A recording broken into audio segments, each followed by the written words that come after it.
పితృదోషాలు 4వ భాగానికి స్వాగతం. ఇంతకుముందు 3వ భాగంలో పితృదోషాల గురించి చాలా లోతైనటువంటి విశ్లేషణ ఇవ్వటం జరిగింది. అయితే పితృదోషాలు ఏ స్థానాలలో ఎలా ఉంటే ఆ దోషాలు వస్తాయో అనేటువంటి వివరాలు అనేకం ఉన్నాయి. అనేకం అంటే ఎన్ని? కొన్ని వందలు ఉన్నాయి. కేవలం ఒక 4-5 మాత్రమే అని అనుకోవచ్చు చాలామంది. కాదు. అంటే ఉదాహరణకి ఇప్పుడు మనం ఈ 4వ భాగంలో వివాహ స్థానానికి సంబంధించినటువంటి అంశాలపైన పితృదోష ప్రభావం ఎలా ఉంటుంది. వివాహము ఆలస్యం అవుతుంటుంది చాలామందికి. ఒక్కొక్కసారి వివాహం కాకుండా కూడా జీవితం గడిచిపోతుంది. కొన్నిసార్లు దగ్గర దాకా వస్తుంది. నిశ్చయ తాంబూలాలు తీసుకుందాం అనుకుంటుంటారు, రేపు ఎల్లుండి అనుకుంటారు, వాయిదాలు పడతాయి. ఆ విధంగా తర్వాత క్యాన్సిల్ అవుతుంది. మరికొన్ని సందర్భాలలో వివాహ నిర్ణయానికి ముందే కొన్ని సమస్యలు వచ్చి ఏదో ప్రేమించారని అదని ఇది అనుకుంటూ ప్రేమ వివాహాల జోలికి వెళ్ళటం, అక్కడ ఫెయిల్ కావటము, తిరిగి మరలా రావటము, అక్కడ ఫెయిల్ కావటము, ఆఖరికి వివాహం కాకుండా ఉండిపోవటము, వివాహానికి సంసిద్ధత వ్యక్తం చేయకపోవటము. ఒక విధంగా చెప్పాలంటే వివాహ స్థానం ప్రారంభం దగ్గర నుంచి, అంటే 25వ సంవత్సరం దగ్గర నుంచి మరణించేంత వరకు కూడా వివాహ అంశాలలో కొన్ని వందల లోపాలంటూ ఉన్నాయి. 1-2 కూడా కాదు. అయితే ఇలాంటి లోపాలు ఎలా తెలుసుకోవాలి? సహజంగా జన్మలగ్నం నుంచి 7వ స్థానాన్ని వివాహ స్థానము అంటారు. ఇది అందరికీ తెలిసింది. అలాగే వివాహ కారకుడు ఎవరు? శుక్రగ్రహము. చాలామంది అనుకుంటారు శుక్రబలం తగ్గిందండి అందువల్ల వివాహం కావటం లేదని.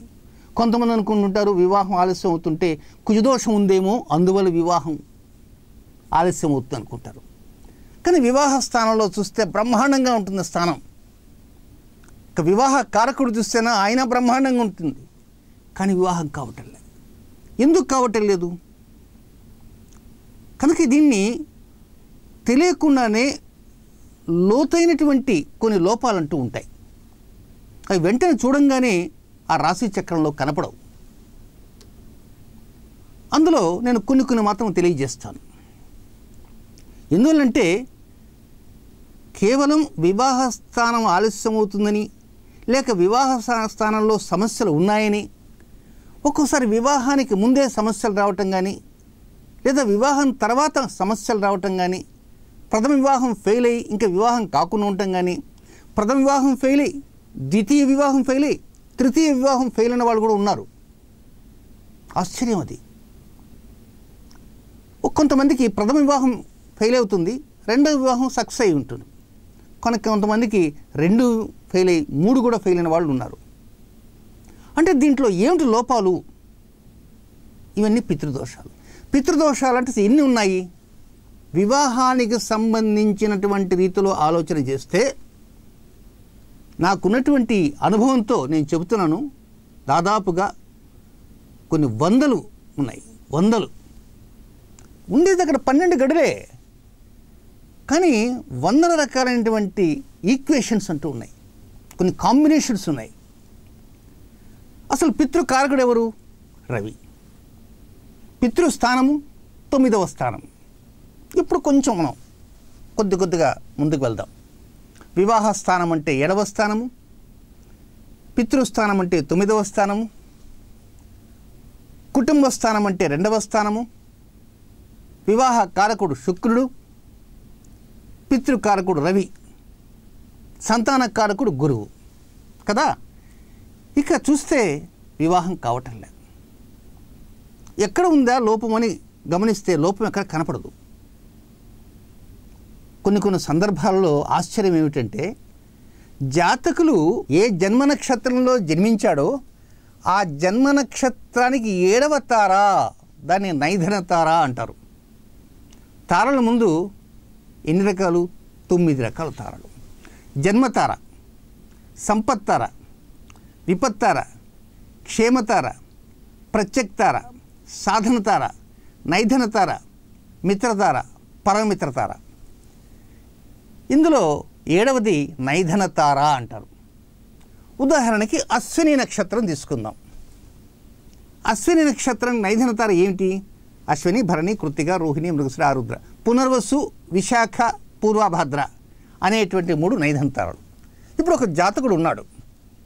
లగ్నం ఏ లగ్నం అయితేనేమో మనకు అనవసరం. ఆయన నక్షత్రం అశ్విని నక్షత్రం. కానీ ఆ నైధనతార ఏదైతే ఉందో పునర్వసు, విశాఖ, పూర్వభద్ర నక్షత్రంలో ఎక్కడైనా సరే పితృకారకుడు కూర్చొని ఉన్నాడనుకో, నిత్య సంగతులు. చూసారా? అది అసలు కనపడదు. రవి కూడా చాలా ఉచ్చస్థానంలో ఉన్నట్టుగా ఉంటాడు కొన్ని సందర్భాల్లో. అది ఉచ్చస్థానంలో అంటే ఇది మేషరాశి. కానీ అక్కడ పునర్వసు ఉండదు, విశాఖ ఉండదు, పూర్వభద్ర ఉండదు. కానీ ఉచ్చస్థానంగా ఉంటాడు. తీరా చూస్తే ఆ ఉచ్చస్థానం ఏ లగ్నానికి ఉచ్చస్థానము అంటే మేషంలో ఉచ్చస్థానంలో ఉన్నప్పటికీ కూడా జాతకుడు ఈ సింహలగ్నంలో జన్మించాడు అనుకుందాం. సింహలగ్నంలో జన్మించాడు. 9వ స్థానం ఉచ్చస్థానంలో రవి ఉన్నాడు. పితృకారకుడు భాగ్యస్థానం ఉన్నాడు. బ్రహ్మాండంగా ఉన్నట్టు ఉంటుంది. కానీ కొన్ని సమస్యలు ఉంటూ ఉన్నాయి. ఏమిటి ఆ సమస్యలు అంటే, ఆ ఉచ్చస్థానంలో ఉన్నటువంటి రవి తన వీక్షణని శుక్రుడి పైన కానీ, లేకపోతే వివాహస్థాన అధిపతి పైన కానీ, లేక కుటుంబస్థాన అధిపతి పైన కానీ ఆ వీక్షణ కలిగిందనుకో, ప్రభావం వివాహం మీద ఉంటుంది. చూసారా? 2 పాయింట్లు చెప్పా ఇప్పుడు. అలాగే మరొక పాయింట్ ఏంటంటే కుటుంబము. కుటుంబం అంటే ఎవరు? తండ్రి, తల్లి, సంతానం. ఇప్పుడు ఏ అనేటువంటి ఒక వ్యక్తి ఉన్నాడు. ఏకి వివాహం చేయాలి. వివాహం చేయాలంటే ఆయన కుటుంబ స్థానం ఎలా ఉంది చూడాలి. వివాహం చేయాలంటే 7వ స్థానం కదా, మరి కుటుంబ స్థానం ఎందుకు చూడాలి అంటే, కుటుంబం అంటే తాను, తన తండ్రి, తన తల్లి. వివాహం చేసుకుంటే తాను, తన భార్య, తన సంతానం అవుతుంది. అంటే ఏనేటువంటి వ్యక్తి ఫర్దర్గా వివాహం చేసుకుంటే భార్య భర్తల మధ్య దాంపత్యం ఎలా ఉంటుంది, వీరికి సంతాన యోగం ఎలా ఉంటుంది, వీళ్ళందరినీ కలిసి కదా కుటుంబం అనేది. అసలు వివాహమే కాకపోతే కుటుంబం ఏముంటుంది? తల్లిదండ్రులతో కొంతకాలం ఉంటాడు. తల్లిదండ్రులు ఎంతకాలం ఉంటారు? కొంతకాలం ఉంటారు. తర్వాత తల్లి తండ్రి వారు గట్టిస్తారు. ఆ తర్వాత ఇతను ఒక్కడే మిగులుతాడు. కొన్ని సందర్భాల్లో తల్లిదండ్రుల కంటే ముందే ఇతను చనిపోవచ్చు. అంటే ఇక్కడ కుటుంబ స్థానం మీద కూడా మనం గమనించుకుంటూ పోవాలి. ఉదాహరణకి కుటుంబ స్థానంలో ఎవరున్నారు? కుటుంబ స్థాన అధిపతి ఎవరు? కుటుంబ స్థానానికి ఆ పితృస్థానానికి ఏదైనా లింక్ ఉందా? ఒకవేళ పితృస్థానాధిపతే వచ్చి కుటుంబ స్థానంలో కూర్చోవచ్చు, లేక పితృకారకుడే వచ్చి కుటుంబ స్థానంలో కూర్చోవచ్చు, లేదా పితృకారకుడు, కుటుంబ స్థానాధిపతి, కళ్యాణకారకుడు ముగ్గురు కలిసి కూర్చోవచ్చు. ఎన్ని కాంబినేషన్స్ ఏమిటి? ఒకసారి తల తిరిగిపోతుంది. అంటే ఇవన్నీ ఏంటంటే మనం ముందుగా గమనించుకుంటూ వెళ్ళాలి.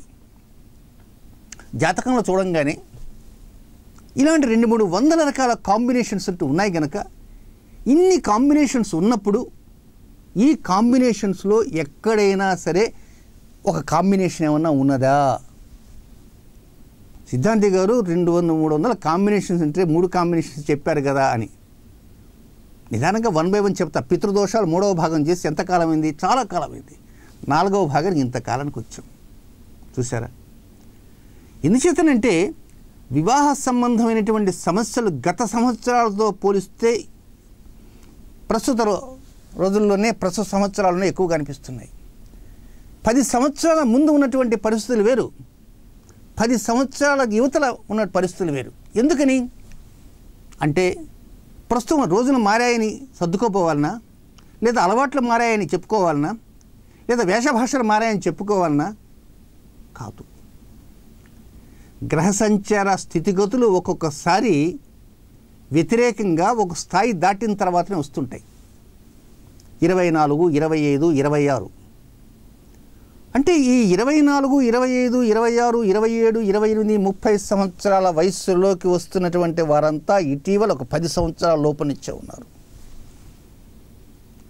అంటే 2010వ సంవత్సరం దగ్గర నుంచి మనం గమనించుకుంటూ రావాలి. 2010వ సంవత్సరం సమయానికి 21 సంవత్సరం అయిందనుకోండి, లేదా 22 సంవత్సరాల వయసు వచ్చిందనుకోండి, ఇంకా అక్కడి నుంచి ఎక్కడన్నా ఈ పితృదోషాల్లో ఉన్న కాంబినేషన్స్లో ఎక్కడన్నా కనుక ఉన్నారనుకోండి, ఇంకా సమస్యలు ఎదురవుతుంటాయి.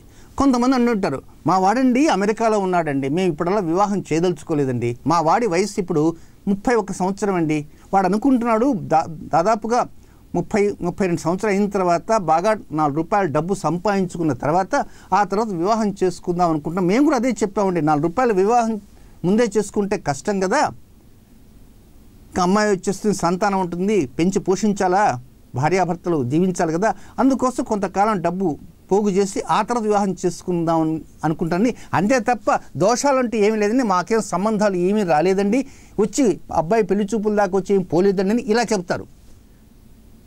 అలా ఎందుకు అనగలుగుతున్నారు? ఆ అబ్బాయికి వివాహ యోగం లేదు కనుకనే అలా చెప్పగలుగుతున్నారు. ఇలాగా చాలామంది ఉన్నారు.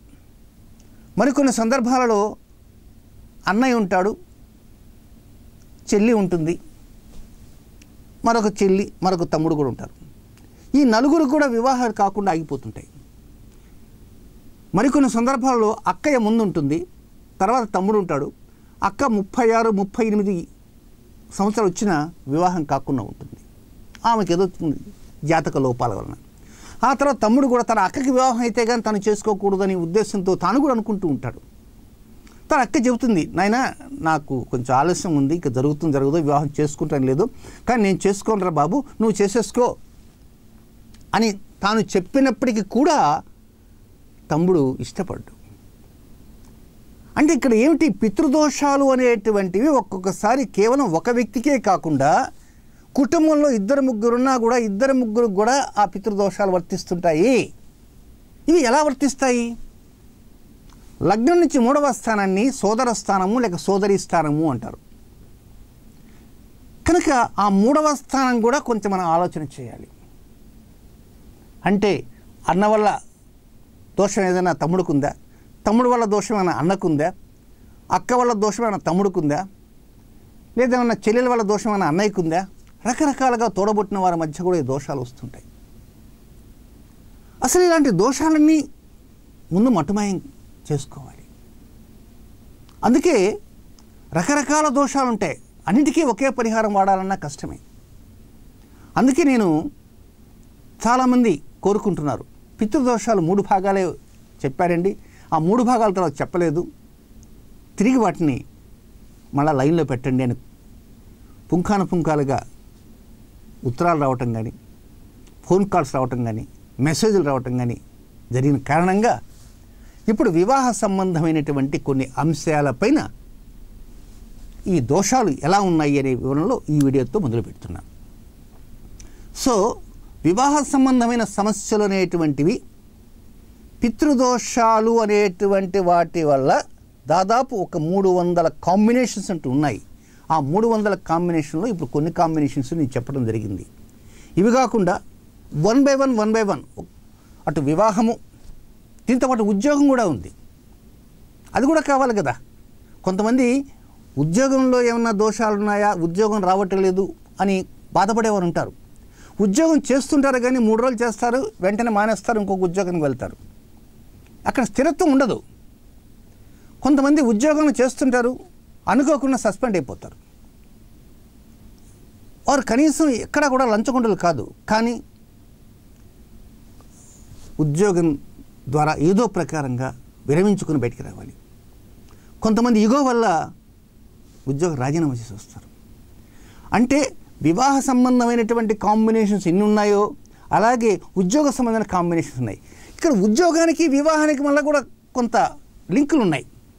ఇందాక చెప్పాను కదా, ఉద్యోగం వచ్చి బాగా డబ్బులు సంపాదించుకుంటేనే కానీ మా అబ్బాయి అప్పుడు వివాహం చేసుకుంటాడండి అని మేము కూడా అదే కోరుకుంటున్నాము. అందుకే ఎవరిని కూడా అమ్మాయిని చూడలేదు.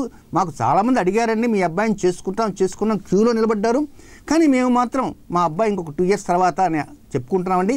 మాకు దోషాలంటూ ఏమీ లేవండి, మేము కావాలని అనుకుంటున్నారు. అంటే ఉద్యోగంలో ఇంకా 4 సంవత్సరాలు ఉండి 4 రూపాయలు సంపాదించుకొని వచ్చిన తర్వాతనే వివాహం చేసుకుందాం అనుకునేటువంటి కేసు ఇది. ఈ కేసులో అటు ఉద్యోగానికి సంబంధించిన దానికి వివాహానికి సంబంధించిన లింక్ ఉండబట్టే ఆలస్యం అవుతున్నది. చూసారా? అంటే కుటుంబ స్థానంలో ఉన్నటువంటి కొన్ని సమస్యల వలన కూడా వివాహం ఆలస్యం అవుతున్నది. ఉద్యోగ స్థానంలో ఉన్నటువంటి సమస్యల వలనే వివాహం ఆలస్యం అవుతున్నది. ఇది కాకుండా మరొక విషయం ఉంది. అదేమిటంటే లగ్నస్థానం. లగ్నస్థానం అంటే 1వ స్థానమే. 1వ స్థానంలో ఉంటే వివాహం ఎందుకు ఆలస్యం అవుతుంది? అది ఆశ్చర్యమైన విషయం. అంటే 1వ స్థానం అంటే తను స్థానం, శరీర స్థానం, మానసిక స్థానం కనుక 1వ స్థానం నుంచి చాలా లోతుగా కూడా పరిశీలించాలి. ఒక చిన్న ఉదాహరణ చెప్తా. భార్యాభర్త ఉన్నారు, ఇద్దరు వివాహం చేసుకున్న తర్వాత కొంత కాలం పాటు చాలా హ్యాపీగా ఆనందంగా ఉన్నారు. కానీ ఎక్కడో ఒక చోట ఒక చిన్న మాట దగ్గర, నాకు తెలిసి అమెరికాలో భార్యాభర్త ఇద్దరు డాక్టర్లే, వారికి సంతానం లేదు. వివాహమై 14 సంవత్సరాలైంది. ఎంత అన్యోన్యతగా ఉన్నారంటే బిడ్డలు లేకపోయినా పర్వాలేదు, మనం డబ్బు సంపాదించుకుందాం, ఎవరో ఒకరిని దత్తత తీసుకుందాం అనుకున్నారు ఆ దంపతులు. కానీ నేను ఆ దంపతులతో ఒక మాట చెప్పాను, జాగ్రత్తగా మీరు మనస్పర్ధలు లేకుండా జీవించాలి. సంతానం లేదు సరే, ఒకవేళ ఇన్ కేస్ మీరు కనుక దత్తత తీసుకుంటే ఆ తర్వాత ఇంకా ఇప్పటికంటే మెరుగైనటువంటి జీవితంగా ఉండాలి, మీ అన్యోన్యత ఉండాలి. అదేమిటంటే సిద్ధాంత గారు, మేము చాలా అన్యోన్యతగా ఉంటామండి, మాకు సంతానం లేకపోయినా నన్ను వదిలి ఆయన ఉండలేడు, ఆయన వదిలి నేను ఉండలేడు. కానీ వాళ్ళకి చెప్పవలసిన బాధ్యత నాకుంది. చెప్పాలంటేనా చెప్పలేకపోతున్నా. అతి కష్టం మీద ఆ అమ్మాయి అమ్మగారితో చెప్పాను, అమ్మ కొంతకాలం తర్వాత విడాకులు తీసుకునేటువంటి స్థితి ఉంది, తొందరపడి ఇప్పుడు ఎవరిని దత్తు తీసుకోవకండి. అదేమిటండి, ఇంకా 3-4 నెలల్లో దత్తు తీసుకోవద్దాం అనుకుంటున్నారు? సరే ఇంతకాలం ఓపిక పట్టారు కదా, ఇంకొక సంవత్సరం ఓపిక పట్టండి అని చెప్పిన తర్వాత నేనంటే ఆమెకు చాలా నమ్మకం. ఓపిక పట్టింది. ఆఫ్టర్ 8 months ఒక ఫైన్ డే ఒక చిన్న ఫంక్షన్కి వెళ్ళారు. ఆ ఫంక్షన్లో పొరపాటున భార్య ఏదో 10 మందిలో ఒక మాట భర్తనన్నది, ఏదో క్యాజువల్గా నేసింది, అంతే. ఇంటికి వచ్చేసాడు, బాధపడ్డాడు, డైవర్స్ ఇచ్చాడు. ఇది అమెరికాలో జరిగింది. సాయంత్రానికి డైవర్స్ వచ్చేసింది, అయిపోయింది, నాకు అవసరం లేదన్నాడు. ఇక్కడ ఆమె ఏమన్నది? ఒక మాట అన్నది. ఆ మాట అంటే ఏమిటి? లగ్నం నుంచి 2వ స్థానము, ఆ 2వ స్థానమే కుటుంబ స్థానము, ధనస్థానము, వాక్స్థానము అంటారు. సరే ఈమె అన్నది పొరపాటున అన్నదనుకుందాం, బుద్ధి తక్కువే అన్నది. కానీ అతను లగ్నస్థానంలో చిన్న లోపం ఉండబట్టే మనసు బాధపడింది. చా, ఇలాంటి ఆమె మనసులో ఇది పెట్టుకో నన్ను ఈ మాట అన్నదే. ఈ మనసులో ఎంతకాలం ఉందో ఈ మాట, అందులో తను ఇద్దరు ఏకాంతంగా ఉన్నప్పుడు అనలే, ఒక ఫంక్షన్లో 10 మంది కూర్చున్నప్పుడు 10 మంది ముందు అన్నది. తనకు అది ఇన్సల్ట్ అయినట్టు అనిపించింది. వెంటనే మనస్సు కష్టపడింది. అది లగ్నస్థానం. మనసు బాధపడింది. వెంటనే ఆలోచన చేశాడు. కొన్ని సందర్భాలలో ఇది మరొక రకంగా కూడా వెళ్తుంది. మనసు బాధపడితే ఏదో మందో గిందో మింగి చనిపోయే వారి సంఖ్య కూడా ఉన్నారు కొంతమంది. కష్టపడితే భార్యాభర్తల మధ్య ఘర్షణలు వస్తుంటాయి. ఏదో ఒకరొక మాట అన్నానని చెప్పి ఒకరు వెంటనే పోయి ఆత్మహత్య చేసుకునే వరకు ఉన్నారు. అంటే చూసారా, వివాహస్థానం అంటే 7వ స్థానంలోని వివాహస్థానం మనం తెలుసుకోవాలంటే ఇప్పుడు 2వ స్థానం గురించి చెప్పాను, 1వ స్థానం గురించి చెప్తాను, పైగా సోదరి భాతృస్థానం అంటారు, అక్కడ కూడా ఆ విషయం. అంటే ఒక వివాహ స్థానంలో దోషం ఉందా లేదా అని తెలుసుకోవాలంటే అనేక స్థానాల గురించి కూడా చూడాల్సిన అవసరం ఉంది. జ్యోతిష్శాస్త్రం ఇస్ ఓషన్ ఒక సముద్రం. సో మరిన్ని ఆసక్తికరమైన అంశాలతోటి తర్వాత 5వ భాగంలో కలుసుకుందాం. సెలవు.